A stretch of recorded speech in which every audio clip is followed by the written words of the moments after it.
नमस्कार दोस्तों, आइए जानते हैं उत्तर प्रदेश की 25 फटाफट बड़ी खबरें। अगर आप लोगों ने अभी तक चैनल को सब्सक्राइब नहीं किया तो आपको अपनी फैमिली की कसम अभी कर लीजिए। चलिए शुरू करते हैं बड़ी खबरें। पहली खबर, कौशाम्बी बस अड्डे पर यात्रियों की परेशानी कम होने का नाम नहीं ले रही है। भीषण गर्मी में यात्रियों को पीने के पानी और हवा की सुविधा नहीं मिल पा रही है। परिवहन निगम की बदइंतजामी के चलते यात्री पसीने से तरबतर हो रहे हैं। हालांकि यात्रियों से किराए में सुविधा शुल्क जोड़कर लिया जा रहा है। कैंटीन संचालक 20 की पानी की बोतल 30 रुपये में बेच रहे हैं।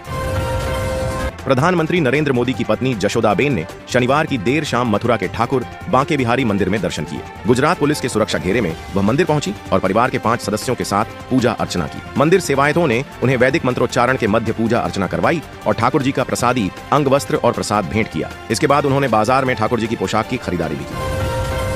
दोस्तों, अलीगढ़ में पुलिस ने नकली नोटों के साथ आरोपितों को पकड़ा है। उनसे पता चला है कि फर्जी वेब सीरीज की तरह 500 रुपए का नोट तैयार कर रहे थे। आम आदमी 500 के नकली नोट की आसानी से पहचान नहीं कर सकता था। बांग्लादेश में बन रहे इस नोट में एक सीरियल नंबर और गवर्नर का नाम गलत था।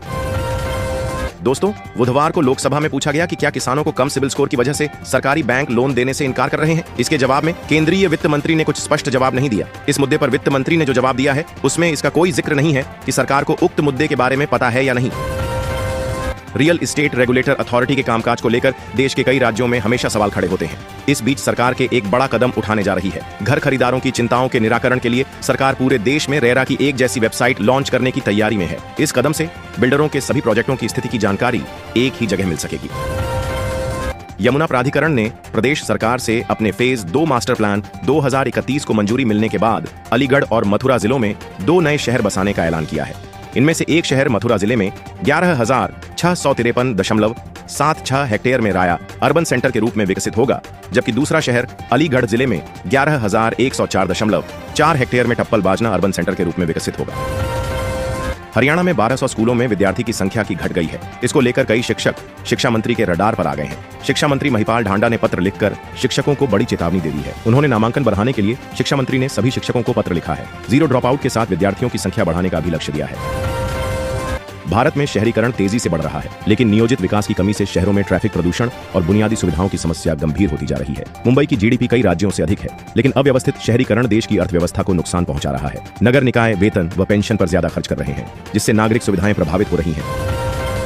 दोस्तों, मेरठ में एक दंपति के बीच घरेलू विवाद ने हिंसक रूप ले लिया। पत्नी ने पति को धमकी दी कि अगर वह अपनी हरकतों से बाज नहीं आया तो उसे काटकर ड्रम में भर देगी। घटना में पति घायल हो गया और उसने पुलिस में शिकायत दर्ज कराई है। पुलिस ने घायल पति का मेडिकल उपचार कराया है और आगे की कार्रवाई के लिए तहरीर का इंतजार कर रही है।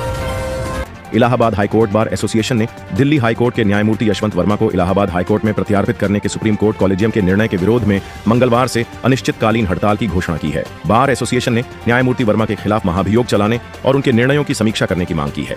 इसके अलावा एसोसिएशन ने न्यायमूर्ति वर्मा के खिलाफ आपराधिक जांच की मांग की है।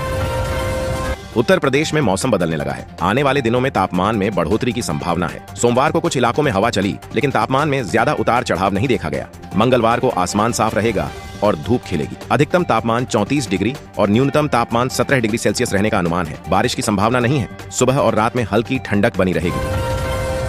मुंबई के धारावी इलाके में सोमवार रात गैस सिलेंडर ले जा रहे एक ट्रक में भीषण आग लग गई। नगर निगम अधिकारियों ने यह जानकारी दी। उन्होंने बताया कि यह घटना धारावी में सायन धारावी लिंक रोड पर पीएनजीपी कॉलोनी के नेचर पार्क में हुई। अधिकारियों ने बताया कि सूचना मिलने के बाद मुंबई अग्निशमन विभाग और नगर निगम के अधिकारी मौके पर पहुंचे और आग पर काबू पाया। जस्टिस वर्मा के घर से नकदी की कथित बरामदगी 14 मार्च की रात को करीब 11:35 पर जस्टिस वर्मा के सरकारी आवास में आग लगने के बाद हुई थी। उधर इलाहाबाद हाईकोर्ट बार एसोसिएशन ने सुप्रीम कोर्ट कॉलेजियम द्वारा जस्टिस यशवंत वर्मा को इलाहाबाद हाईकोर्ट वापस भेजने संबंधी निर्णय के विरोध में मंगलवार से अनिश्चितकालीन हड़ताल की घोषणा की है। डोनाल्ड ट्रंप की गोल्ड कार्ड योजना, जो प्रति कार्ड $5 मिलियन में संयुक्त राज्य अमेरिका की स्थायी निवास और वैकल्पिक नागरिकता प्रदान करती है, हिट हो गई है। ये दावा अमेरिकी वाणिज्य सचिव हॉवर्ड लुटनिक ने किया है। हॉवर्ड ने कहा कि उन्होंने एक ही दिन में 1000 गोल्ड कार्ड बेचे, क्योंकि लोग इसके लिए लाइन में लगे हुए हैं। दोस्तों, झारखंड में मनिया सम्मान योजना से वंचित करीब 22 लाख महिलाओं को लाभ मिलने जा रहा है। कैबिनेट मंगलवार को इस पर फैसला ले सकती है। इन महिलाओं को 3 महीने के लिए सम्मान राशि दी जाएगी और उन्हें आधार से लिंक कराने के लिए 1 महीने का समय दिया जाएगा। आधार से लिंक होने के बाद ही उन्हें अगली किस्त की राशि मिलेगी।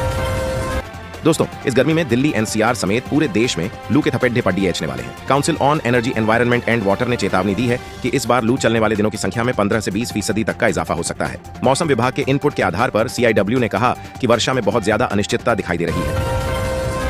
19 वर्षीय छोटी कुमारी का झांसी में प्रसव होना था, लेकिन डॉक्टरों ने पहले अल्ट्रासाउंड कराने की सलाह दी। आर्थिक या अन्य कारणों से उन्होंने अल्ट्रासाउंड नहीं कराया और झांसी से टीकमगढ़ के लिए बस से रवाना हो गई। रास्ते में तेज प्रसव पीड़ा होने पर सड़क किनारे बच्ची को जन्म देना पड़ा। इसके बाद महज 10 मिनट के भीतर एम्बुलेंस मौके पर पहुंच गई। दोस्तों, डीजीसीए ने विमानन कंपनियों को निर्देश दिया है कि यात्री चार्टर का ऑनलाइन लिंक यात्री को मैसेज के रूप में भेजें ताकि यात्रियों को उनके अधिकारों के बारे में जानकारी मिल सके। डीजीसीए ने इस संबंध में 7 मार्च को सभी एयरलाइंस को पत्र भेजा और इसे 27 मार्च 2025 तक लागू करने की बात कही गई है। स्पाइसजेट ने इस प्रक्रिया को लागू कर दिया है। अगर आपकी भी बालकनी में कबूतर आते हैं और आप उन्हें दाना डालते हैं तो आपको थोड़ा सावधान रहने की जरूरत है। दरअसल कबूतर प्रेम से दिल्ली में गंभीर बीमारियां बढ़ रही हैं। इसमें बच्चों और बुजुर्गों को सबसे अधिक खतरा है। कबूतरों को जहां का दाना डाला जाता है वहां इनकी आबादी तेजी से बढ़ती है। कबूतरों की बीट के संपर्क में आने से गंभीर समस्याएं हो सकती हैं। केंद्र की तर्ज पर दिल्ली में भी एपीएमएस ऑडिट पैरा मॉनिटरिंग सिस्टम लागू किया जाएगा। इससे कैग रिपोर्ट से जुड़ी प्रक्रियाओं को पूरा करने में तेजी आएगी। दिल्ली विधानसभा सदन ने इसे मंजूरी दे दी है। विजेंद्र गुप्ता ने इस संबंध में जल्द एक्शन नोट पेश करने के लिए मुख्य सचिव को पत्र लिखा है। उन्होंने अनुपालन के लिए वेब आधारित मॉनिटरिंग सिस्टम लागू करने को कहा है।